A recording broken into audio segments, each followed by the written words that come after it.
Les amis, j'espère que vous allez bien, que vous avez passé une très très bonne journée, hein. Un bon dimanche tout simplement.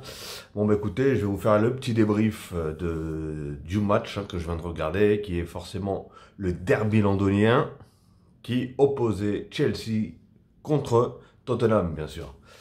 Donc bah écoutez, hein, moi j'ai apprécié le match. Un peu dégoûté de Tottenham parce qu'ils n'ont pas joué, hein. Personnellement ils n'ont pas fait de match. Même si Chelsea, en première mi-temps, ils n'ont pas fait non plus un très très très grand match, mais ça va, ils ont eu, on va dire qu'ils ont eu deux occasions en 5 minutes, les 5 premières minutes, Chelsea.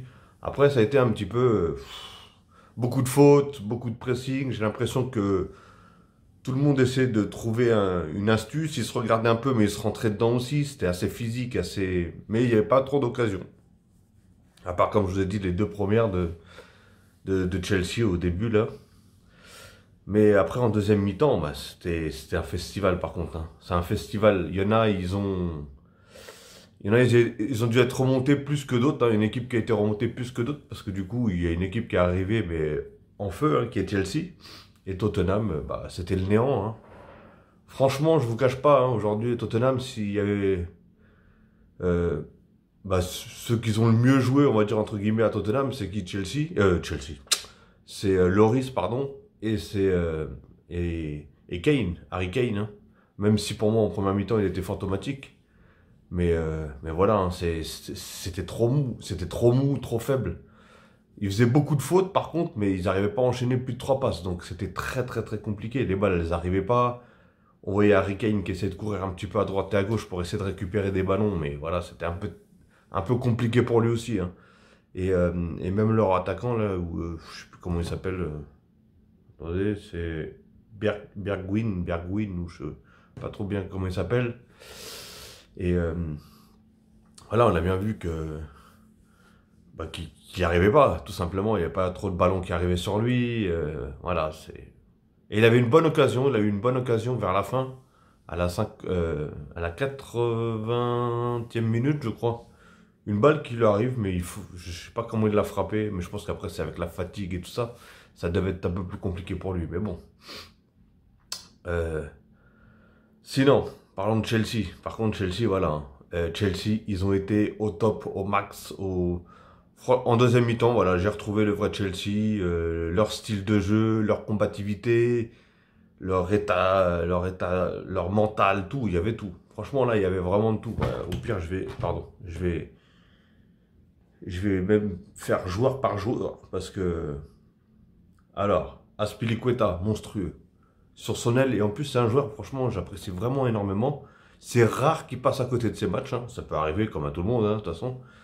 Mais voilà, défensivement fort, offensivement fort. Il apporte énormément défensivement et offensivement.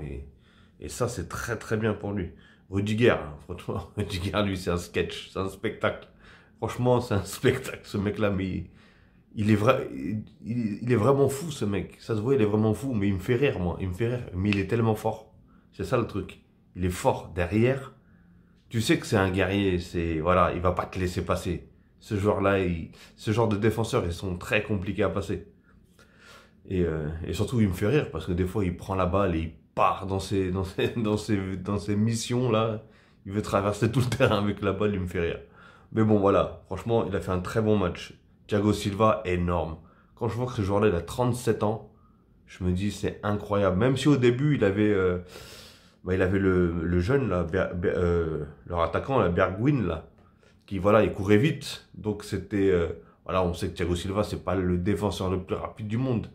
Mais voilà, il a un avantage et un talent, lui, c'est il arrive toujours à intercepter avant que ça arrive sur l'attaquant, justement. Ou ne pas laisser retourner l'attaquant. C'est son truc.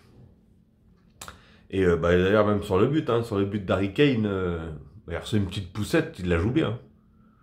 Après, petite poussette ou pas, voilà, il le pousse quand même, mais voilà, il le joue bien. Il le joue vraiment très très bien, parce que le but, il y est, hein, sinon. Donc Thiago Silva, très bon match. Sarr, bah franchement, je trouvais qu'il a. Bah, c'est la première fois que je le vois jouer personnellement. Bah, après, je suis pas quelqu'un qui. J'aime bien Chelsea, mais après, je suis pas tous leurs matchs. Et je connaissais pas ce joueur-là. Et voilà, il a fait son match, hein. Et de toute façon, je vais vous dire un truc, c'est que même s'il y avait un joueur qui était quand même en dessous des autres, bon, en fait, c'était tellement fort que on oubliait limite ce joueur qui était un peu plus faible. Bon, il y en a un qui, on a bien vu qu'il était, il était pas au point. Aujourd'hui, il était pas au point. Mais je vais en venir. Jorginho, il a fait un excellent match. Franchement, c'était fou. C'était fou. Mais d'ailleurs, je me disais pourquoi N'Golo Kanté, il jouait pas, j'avais pas compris. Ils l'ont fait rentrer, du coup, surtout Tourelle. Il kiffe N'Golo Kanté, donc, voilà, mais Jorginho, voilà, il a fait un excellent match. C'est, pour moi, c'est peut-être un des matchs les plus excellents que je l'ai vu de jouer, que je l'ai vu faire, hein. Après, voilà, comme j'ai dit, je regarde pas tous les matchs de Chelsea, parce qu'il y en a, je pense ils vont bondir, parce que peut-être il a fait d'autres matchs de fou. Moi, je parle avec Chelsea, hein, attention, je parle pas avec l'Italie, hein, je parle avec Chelsea, hein. Mais là, il a vraiment fait un match complet du début jusqu'à la fin, et c'était très bien. Après, on a Hudson Odoi. Lui aussi, hein, je ne connaissais pas. Bah, il a l'air jeune, hein, donc ça ne doit pas faire très longtemps qu'il est là. Et, euh, et lui aussi, hein, c'est une sacrée pile électrique, hein. Et franchement, oh là là, il a mis des tempêtes aux défenseurs là. Tangaga, il a mis tellement de tempêtes. Je sais même pas comment il n'a pas pris rouge sur la deuxième, la deuxième fois, hein, parce que déjà la première fois, comment il le retient, il le met jaune. La deuxième fois, il le retient. Et il ne lui remet pas un deuxième jaune. Il a été vraiment gentil, l'arbitre, sur ce coup-là, parce que là, il passait à l'aise, hein, franchement. Et ça doit être pour ça aussi que, comment ça s'appelle, l'entraîneur, il l'a changé, il l'a sorti aussi, parce qu'il s'est dit, oulala, c'est très compliqué, hein. Mais oui, franchement, il est agile avec la balle, il est très rapide, et on voit, hein, et même niveau centre, il est bon. Et c'est lui, je crois, qui est d'ailleurs dans les deux, si je me trompe pas, il est. Attendez, je vais regarder, mais je crois qu'il est sur les deux buts, d'ailleurs, non? Ah non, même pas. Non, il est sur un but, sur celui de Ziyech. Mais voilà, franchement, moi je l'ai trouvé très très fort. Kovacic, il a fait un très très bon match aussi, hein. Mount, pareil, il a fait un bon match, bonne frappe. Ziyech, pour moi, voilà, le meilleur attaquant, c'était lui aujourd'hui, hein, personnellement. Après, la compo, elle était de 4-1, 4-1, tu vois. Mais Ziyech, franchement, il a fait un match. Parce que moi, j'arrivais pas à... Je me rappelle de Ziyech quand il était... c'était à l'âge... non, c'était à l'Ajax. Ouais, je crois que c'était à l'Ajax. Extrêmement fort. Ah si, j'ai un trou de mémoire. Je vous jure, hein, depuis que je suis malade, là, j'ai l'impression de perdre la mémoire carrément. C'est incroyable. Et donc, ouais, je crois qu'il... Bah, dites-le moi dans les commentaires, hein, si je me trompe ou pas. Mais oui, il était, je crois, à l'Ajax. Et, euh, et c'était la folie à l'Ajax. Et je trouvais qu'à Chelsea, il faisait pas ce qu'il faisait à l'Ajax, tu vois. Et là, par contre, aujourd'hui, oh là là, le mec, il était à droite, à gauche, au centre, au milieu, devant, wow, il était partout. Il était partout et tout ce qu'il faisait, il le faisait bien en fait. Quand il fallait dribbler, il driblait. Quand il fallait passer, il passait. Il faisait des centres, excellents centres. Franchement, c'était incroyable. Et du côté gauche, du côté droit, franchement, il a fait un match énorme. Pour moi, c'est lui l'homme du match. Ah ouais, ouais, franchement, lui, c'est l'homme du match, hein. Et après, hein, on va venir à Lukaku, hein. Ah ouais, Lukaku, ouf, j'ai été le premier à lui faire des éloges quand il était à l'Inter de Milan parce qu'il m'impressionnait tellement avec sa puissance, avec tout. Sa puissance, sa vitesse, sa technique, son physique, tout. Franchement, il était vraiment impressionnant. Et même dans ses prises de balles et tout. Pardon. Là, ça fait, comme je vous ai dit, ça fait un petit moment que je ne regarde pas de Chelsea. Et, euh, et je sais qu'il avait eu une histoire avec Tourelle parce que je sais pas, j'ai pas trop bien compris l'histoire. Mais, euh, mais aujourd'hui, il est complètement passé à côté de son match. C'était celui qui était vraiment en dessous. Mais le problème, comme je disais tout à l'heure, il y a des fois où il y a des joueurs qui sont moins connus, même s'ils sont plus faibles, on va pas les apercevoir, hein. Mais par contre, voilà, Lukaku, c'est compliqué de ne pas l'apercevoir, comme on dit, hein. Après, voilà, c'est un joueur qui gêne physiquement, qui gêne les défenseurs, qui, bah, qui les fatigue, etc., etc. Mais là, aujourd'hui, il a fait que des mauvais choix. Ah ouais, non, j'ai pas compris ce qu'il a fait. Franchement, j'ai pas compris ce qu'il a fait. Et pourtant, j'avais toujours dit hein, que, comment ça s'appelle, Chelsea, il leur manquait un vrai neuf, parce qu'ils avaient Werder ou Werner ou je sais pas quoi là, en tant que neuf, et je le trouvais pas, voilà, je le trouvais pas chirurgical, comme on dit. Et quand j'ai su que Lukaku, il venait, je me suis dit, ah ouais, non, mais lui, en Angleterre, il va tout casser. Je me suis dit, avec son physique, sa puissance et tout, ah ouais, il va vraiment tout casser. C'est vraiment le profil qui était parfait pour moi, pour Chelsea. Et j'ai l'impression que, voilà, dites-moi, vous, les fans de Chelsea, les supporters de Chelsea, est-ce que vraiment il a fait des bons matchs avec Chelsea, tout simplement? Je pense qu'il en a quand même fait, parce que je me rappelle plus, parce que je sais que j'ai déjà fait plusieurs vidéos en faisant justement des éloges sur lui, mais est-ce qu'il était déjà à Chelsea quand je faisais des éloges sur lui? C'est la question que je me pose, et comme je vous ai dit, j'ai l'impression de perdre un peu la mémoire. Hein. Si vous m'entendez comme ça, une voix bizarre, et de la fatigue aussi, ne vous inquiétez pas, c'est juste que je suis malade, et je suis atteint du Covid, enfin j'ai attrapé le Covid-19, le fameux virus, là, le coronavirus, là, donc voilà, je suis très fatigué, maux de tête, des gros maux de tête et tout ça, donc bref. Bon bref, je suis pas là pour raconter ma vie, mais voilà, je vous explique quand même, parce que ne croyez pas que je suis shooté ou quoi que ce soit. Mais non. Et pour Lukaku, pardon, pour Lukaku, ouais, c'est inquiétant. C'est inquiétant. J'espère qu'il va revenir au plus grand de sa forme. Hein. Dites-moi, ne m'insultez pas, hein, parce qu'il y a peut-être des fans de Lukaku qui vont me dire ouais, mais tu racontes que de la merde ou je sais pas quoi. Je regarde, comme j'ai dit, je regarde pas tous les matchs de Chelsea et je me rappelle plus si les éloges que j'avais fait de lui, est-ce que il était déjà à Chelsea ou pas, ou si c'était à l'Inter. Parce que je sais que quand il était à l'Inter, il faisait des matchs. Je regardais pas les matchs de l'Inter, mais je les regardais par exemple quand ils étaient en Ligue des Champions ou quand c'était vraiment des gros matchs.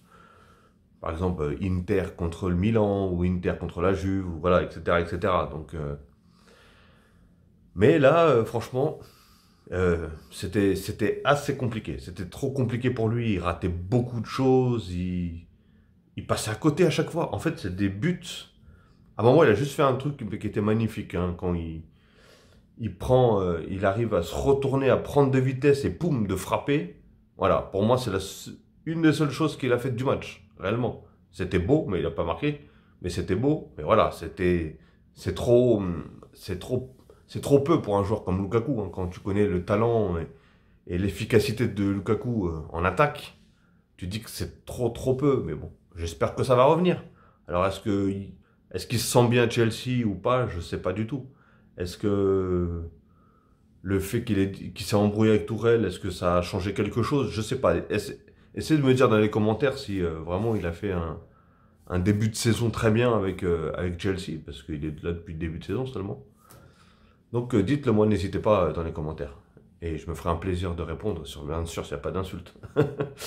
Et oui, j'ai trouvé qu'aussi à Tottenham, Lucas, il est rentré, il n'a pas apporté grand-chose. Hein. Moi, en plus, j'étais en train de me dire pourquoi il ne fait pas rentrer un joueur comme Lucas, qui, justement, avec sa vitesse, il pourrait apporter beaucoup. Et du coup, il l'a fait rentrer. Alors, est-ce qu'il fallait le mettre, pardon, est-ce qu'il fallait le mettre en début de match? Je ne sais pas. Mais voilà, même dans ses passes, hein, il ratait pratiquement toutes ses passes. Mais après, voilà, c'était pratiquement toute l'équipe de...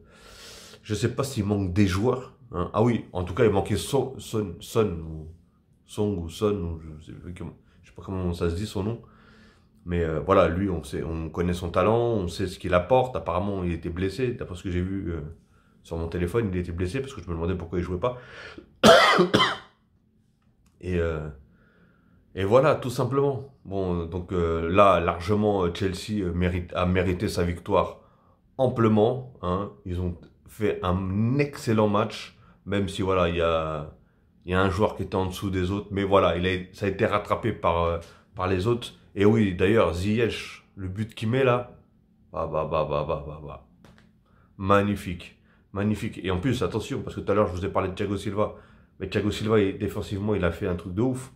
Mais offensivement, sur les coups de pied arrêtés, enfin sur les corners surtout, le gars, il était présent à chaque fois. Il a quand même mis 2 têtes qui sont passées pas loin de la barre et une tête qui est rentrée. Hein. Et il met son but en plus. Donc voilà, très bon match aussi de Thiago Silva et de Ziyech. Hein. Franchement, mais Chelsea, aujourd'hui, ils ont vraiment... Même N'Golo Kanté, hein, N'Golo Kanté, il est rentré. On voit qu'il a fait du bien. Et moi, j'adore voir ce joueur jouer. Et ce joueur jouer, pardon. Ou jouer ce joueur. Ou, oh là là. Vous m'avez compris, hein, désolé. Donc, ouais, j'adore le voir jouer. Et franchement, c'est toujours un plaisir. Hein. Je pense que je suis pas le seul. Hein. Qu'on soit supporter ou fan ou qu'on ne le soit pas de Chelsea, quand on aime le football, on aime ce genre de joueur. Donc, tout simplement. Donc, je sais même pas pourquoi. Est-ce qu'il revient de blessure? Dites-le moi d'ailleurs dans les commentaires. Est-ce qu'il revient de blessure ou est-ce qu'il a un coup de mou? Ça peut arriver aussi, hein, au meilleur. Hein. Ou est-ce que c'est un choix tactique ou technique de Tourelle? Je sais pas du tout. Donc voilà les amis, en tout cas, j'espère que vous avez apprécié autant le match que moi, même si moi de mon côté j'aurais quand même préféré un meilleur Tottenham. Alors est-ce que c'est Tottenham qui a été vraiment nul aussi? Ou est-ce que ou est-ce que c'était Chelsea qui était vraiment trop au-dessus et qui ont pas laissé développer le jeu? Parce que franchement, dans le pressing, ils étaient là, ils lâchaient rien du tout, ils interceptaient toutes les passes qui partaient. Franchement, non, ils étaient vraiment au top de chez top. Hein. Ils étaient vraiment... Ah ouais, c'était 8 étages au-dessus, là. Personnellement, c'était fou. Bon, allez, je vais arrêter ce débrief quand même, parce que sinon, je vais y passer 1 heure. Donc n'hésitez pas, hein, voilà, dites-moi dans les commentaires ce que vous avez pensé de ce match-là, ce que vous avez aimé, ce que vous n'avez pas aimé, tout simplement. Et je me ferai un plaisir, bien sûr, de répondre, hein, si, bien sûr, il n'y a pas d'insulte. Sinon, je zappe. Et n'hésitez pas, surtout aussi, à liker, ça fait toujours plaisir. Hein. Un petit pouce bleu, ça fait plaisir. Et c'est gratuit, surtout, et ça ne mange pas de pain. Et surtout, si ce n'est pas encore fait, abonnez-vous. N'hésitez pas à vous abonner. Hein, et cliquez sur la cloche pour avoir toutes les notifications une fois que je mettrai une vidéo en ligne. Parce qu'en ce moment, il y en a beaucoup. Hier, il y en avait 3. Aujourd'hui, il va en avoir 2. Il y a celle-ci de Chelsea, le derby londonien. Et ce soir, je vais faire celui du PSG. Et voilà, tout simplement. Ok les amis? Donc sur ce, je vais vous souhaiter une très bonne soirée ou une très bonne journée. Tout dépendra alors que vous allez regarder cette vidéo. Et comme je vous ai dit, n'oubliez pas, likez, commentez, partagez, abonnez-vous et cliquez sur la petite cloche. Ça fait toujours plaisir. Ok les amis? Donc je vous dis à la prochaine. Ciao et prenez soin de vous.